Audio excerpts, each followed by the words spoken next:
غیر قانونی تارکین وطن کی رضاکارانہ واپسی کی ڈیڈ لائن ختم ہوتے ہی ملک بھر میں چھاپے اور گرفتاریاں بھی شروع ہو گئی ہیں۔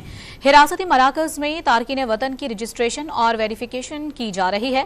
تورخم بارڈر پر غیر ملکیوں کو لے جانے والی گاڑیوں کی قطاریں لگ گئی ہیں۔ زیر حراست پناہ گزینوں کی ملک بدری کا شیڈول بھی جاری کر دیا گیا ہے۔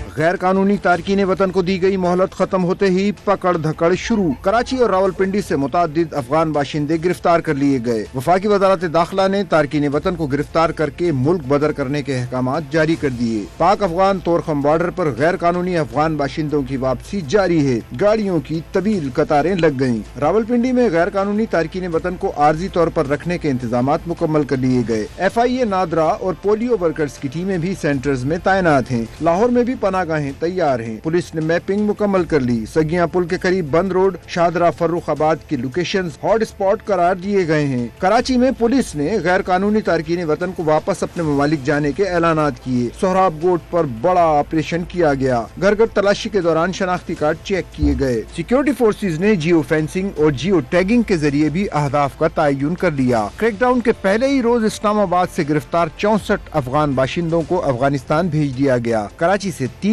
اور راولپنڈی سے 2 افراد پکڑے گئے۔ پشاور سینٹرل جیل میں قید 52 افغان باشندوں کو پھولوں کے ہار پہنا کر مٹھائی کھلا کر عزت اور احترام کے ساتھ افغانستان روانہ کر دیا گیا۔ اٹک سے 44 اور ننکانہ صاحب سے 22 افغان باشندوں کو حراست میں لے کر کیمپوں میں منتقل کر دیا گیا۔ راجن پور سے 185 افغان تارکین وطن کو اپنے ملک بھیج دیا گیا۔ لاہور میں میپنگ مکمل کر کے 2 نومبر کو آزاد کشمیر، گلگت بلتستان اور اسلام آباد سے مہاجرین کو روانہ کیا جائے گا۔ 3 اور 4 نومبر کو سندھ اور بلوچستان، جبکہ 5 اور 6 نومبر کو خیبر پختونخوا میں مقیم غیر قانونی پناہ گزینوں کو واپس بھیجا جائے گا۔